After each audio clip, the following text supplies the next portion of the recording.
Jessica, 5 years ago when I was 12 years old, something happened that changed my family's life forever. To this day, no one has found an answer. It started out at my aunt's house. We were all invited over. Their old, sprawling home sat in one of the city's oldest neighborhoods.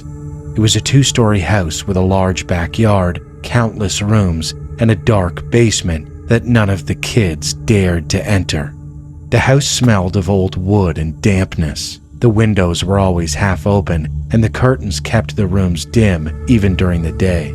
All of the adults were gathered in the living room, drinking tea, eating fruit, and chatting. The kids were free to do whatever we wanted. My aunt's daughter, Angela, and my uncle's daughter, Alice, were both 8 years old and completely obsessed with hide and seek. They started playing right after lunch. At first, Alice hid while Angela searched. Angela was surprisingly good at finding people, and every time Alice thought she found the perfect hiding spot, Angela would discover her within minutes. Eventually, it was Angela's turn to hide.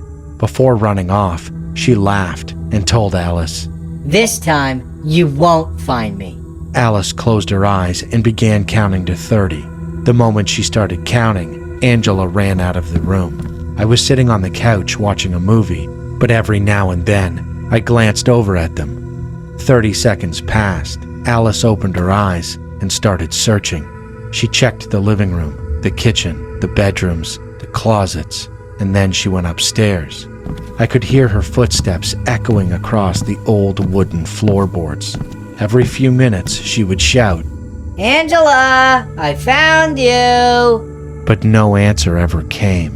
30 minutes passed. Alice finally came downstairs. Her face was red and she was sweating. She walked up to Angela's mom and said in a shaky voice, "Mom, I can't find Angela. I looked everywhere." Angela's mother laughed. The adults were still busy talking and didn't think much of it. Another 30 minutes passed. Alice was starting to cry.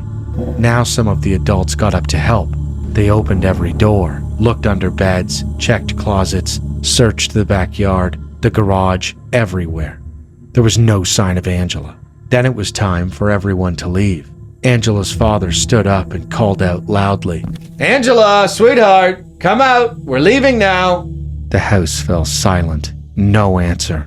That was the moment everyone realized something was seriously wrong.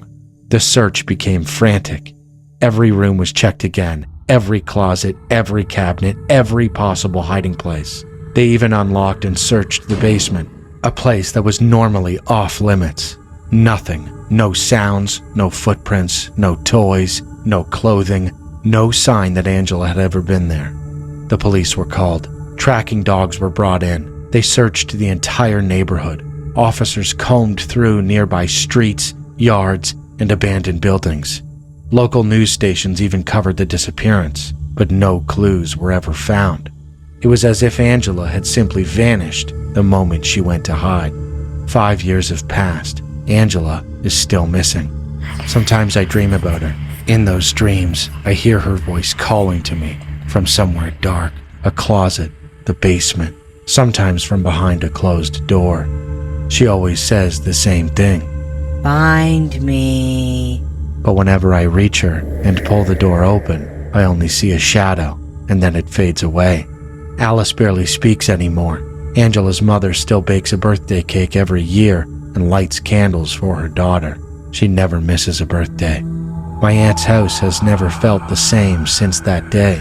Most people simply refer to it as the incident. But those of us who were there know something about that day felt terribly wrong.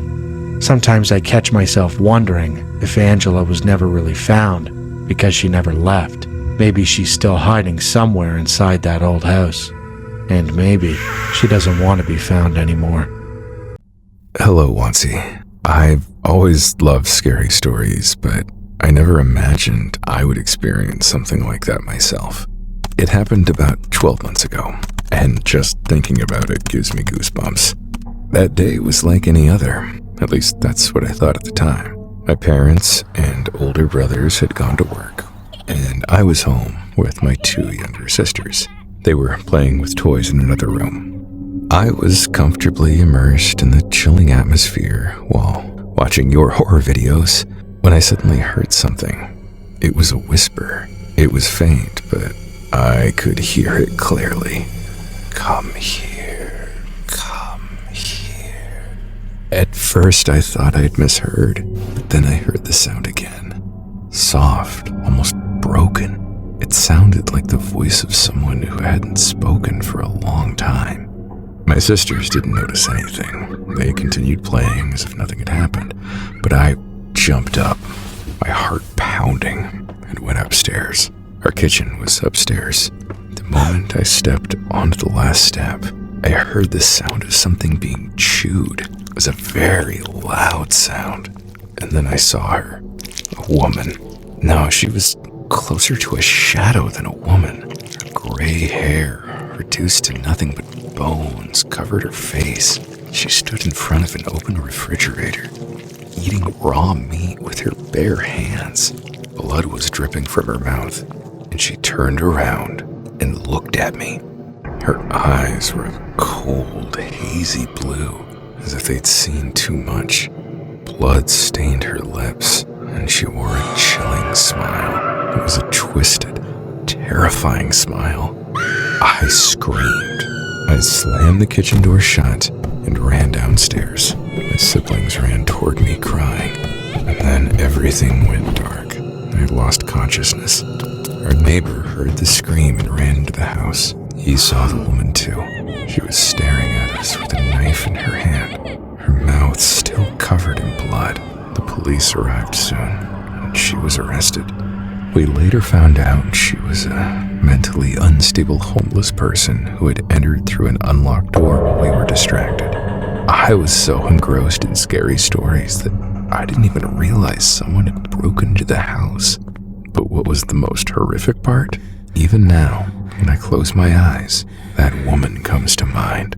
That face, those empty eyes, that blood-stained smile. This happened one summer, about 2 years ago. I had just graduated from college, and I was on my way to a friend's place to drink and party. As I drove along the highway, the sky grew dark before I realized it, so I pressed it down on the gas, hoping to get there faster. At the same time, I was buzzing with excitement, thinking about all the fun my friend and I were going to have that night. Before I knew it, the moonlight was illuminating the road, and dense forest stretched out on both sides. There were hardly any cars around. When I saw a sign for a rest area, I decided to pull in and grab a quick snack.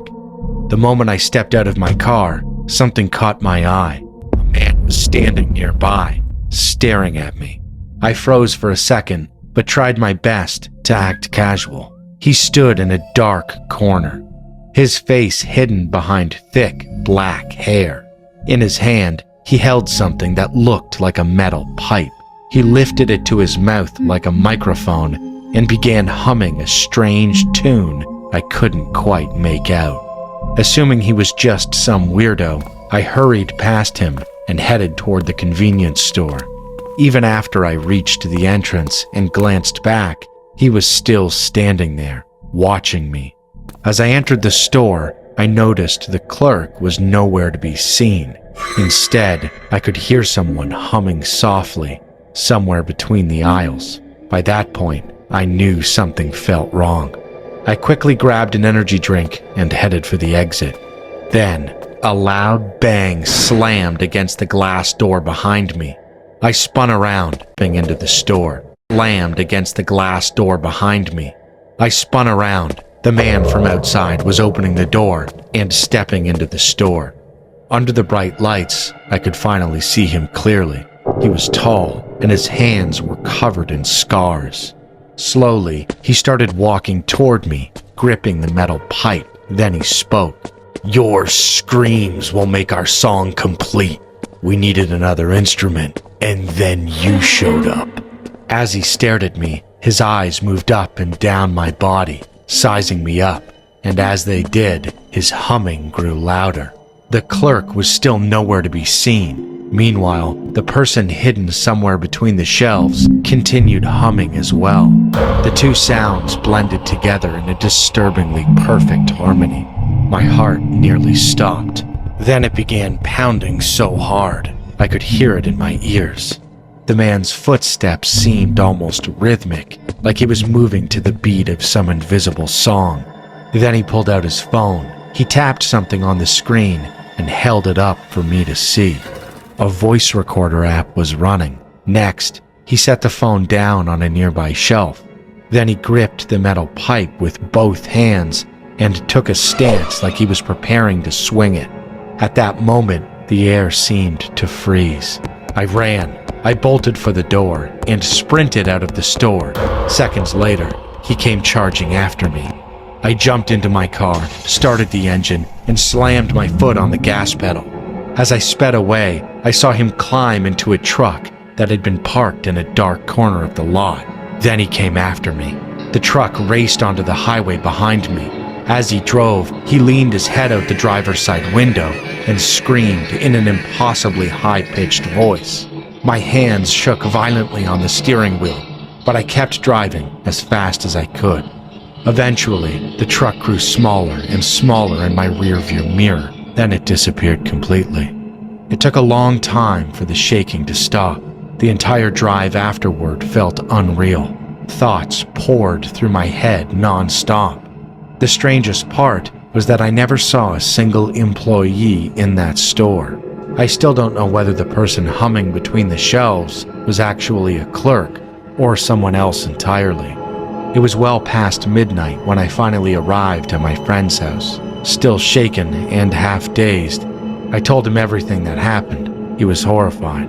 He told me I should call the police immediately, but by then, I felt like it was already too late. Since that night, the man has appeared in my dreams from time to time. In those dreams, he always catches me, and he always beats me. I wake up every time, fighting the urge to scream, and the tune he was humming, it never really left me. Even now, I can still hear it playing over and over in my head, like a song that refuses to